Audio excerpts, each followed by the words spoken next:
Hello guys, welcome to my YouTube channel. In this video, I'm gonna show you how to reset a service interval reminder for a Nissan Qashqai 2021 model. The first thing you need to do is turn the ignition on.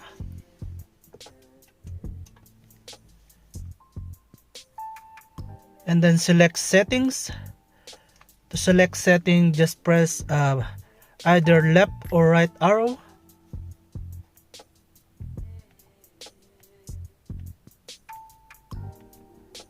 Press it until the settings appear. There you go, settings, and then click OK, and then go to maintenance, click arrow down, and then click OK, and then select service, and there you go.